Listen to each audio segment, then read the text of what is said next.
ఇప్పుడు మనం సొరకాయ సాంబార్ చేద్దాం. సొరకాయ అంటారు చూడండి. ఒక సొరకాయ పావు కిలో ఉంది. అందులోకి వాడాల్సినవి ఒక 10 ఎల్లిపాయలు, కొంచెం చింతపండు, కరివేపాకు, పచ్చిమిరపకాయలు, కొత్తిమీర, కొబ్బరి తురుముకోవాలి కొంచెం, ఉల్లిగడ్డ, ఒక ఉల్లిగడ్డ, కొంచెం బెల్లం, సొరకాయ, ఒక 4 టమాటాలు, కందిపప్పు చిన్న గ్లాస్, ఒక గ్లాస్ పప్పు తీసుకోవాలి. కొంచెం నీళ్ళు తీసుకొని అందులోకి ఫస్ట్ చింతపండు వేసుకొని అందులోకి ఒక టేబుల్ స్పూన్ కారము, ఒక టేబుల్ స్పూన్ ధనియాల పొడి, చూడండి ధనియాల పొడి, 1/2 టేబుల్ స్పూన్ పసుపు, చూడండి కొంచెం పసుపు, 1 టేబుల్ స్పూన్ అంత ఉప్పు.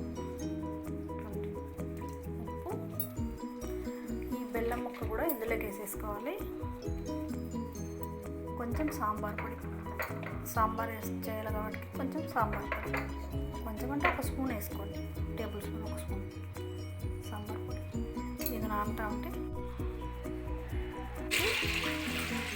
ఒక 2 గ్లాసులు వాటర్ వేసుకోండి.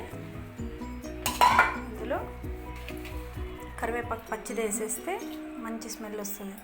కరివేపాకు, ఎల్లిపాయలు ఒక 10 తీసుకోండి,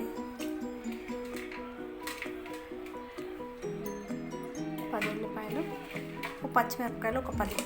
ఇందాక నేను ప్లేట్లో చూపించినాను కదండి, ఒక 10. అందులోకి ఒక 4 టమాటాలు మంచి కడిగి పెట్టేసుకొని 4 టమాటాలు, ఒక చిటికెడు పసుపు, ఒక 1/2 టీ స్పూన్ పసుపు వేసుకోండి. చూడండి పసుపు, ఇందులోకి ఇంగువ,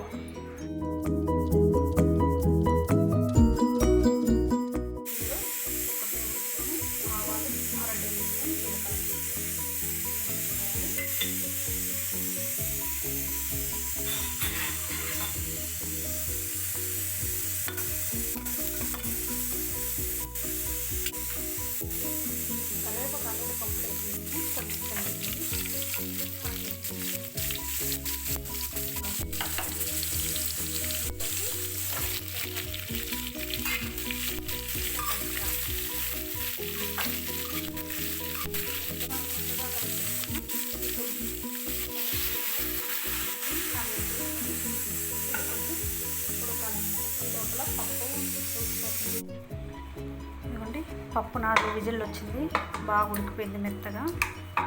ఇప్పుడు ఇక్కడ కూడా సొరకాయ బాగా పొర్లుతుంది.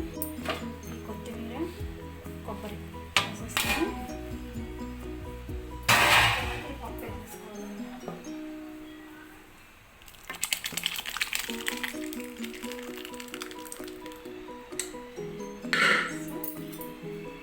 సాంబార్ రెడీ. మంచి స్మెల్ వస్తుంది. సొరకాయ సాంబార్.